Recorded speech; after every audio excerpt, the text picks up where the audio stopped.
రీసెంట్‌గా మా దగ్గరికి ఒక క్రానిక్ డయాబెటిక్ పేషెంట్ వచ్చారండి. అంటే ఒక 20 ఇయర్స్ నుంచి ఆయన డయాబెటిక్.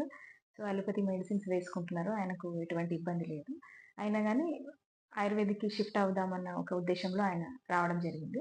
అయితే నేను వ్యూవర్స్‌కి చెప్పాల్సిందేంటంటే, ముఖ్యంగా అలోపతి మెడిసిన్స్ ఏంటంటే అవి చాలా ఫాస్ట్ యాక్టింగ్ ఉంటాయి. తొందరగా షుగర్ లెవెల్స్‌ని కంట్రోల్ చేయడంలో బాగా ఉపయోగపడతాయి. వేరేజ్ ఆయుర్వేదిక్ వచ్చేసరికి దానికి కొంత సమయం అవసరం. 2-3 వీక్స్ వరకు టైం అనేది ఉంటుంది. సో, ఈ సడెన్ షిఫ్ట్ వల్ల ఏంటంటే, మనకు షుగర్ లెవెల్స్ హై ఉండడానికి అవకాశం ఉంటుంది. సో, చక్కెర స్థాయి అనేది నియంత్రణలోకి రాదు. సో, ఈ సడెన్ షిఫ్ట్ గాకుండా ఒక ఆయుర్వేదిక్ డాక్టర్‌ని మీరు సంప్రదించి, స్లోగా అలోపతి మెడిసిన్స్‌ని విత్‌డ్రా జేసి, ఆయుర్వేదిక్ స్టార్ట్ చేయడం అనేది మంచిది. వేరేజ్ ఒకవేళ మీకు నిజంగానే అలోపతి మెడిసిన్స్‌తో ఎటువంటి ఇబ్బంది లేనప్పుడు, ఈ షిఫ్ట్ చేయడం గూడా అంత అవసరం లేదు. మా దగ్గరకొచ్చే పేషెంట్స్ ఎలా అంటే, ఏవైనా సైడ్ ఎఫెక్ట్స్ ఉండి జనరల్ బ్లోటింగ్, జీర్ణకోశ సంబంధిత ఇబ్బందులు కానివ్వండి, లేదంటే ఈ నరాల బలహీనత, బర్నింగ్ ఫీట్ ఉండేవాళ్ళు, ఇట్లాంటి కంప్లెయింట్స్‌తో కూడా మా దగ్గరికి వస్తూ ఉంటారు.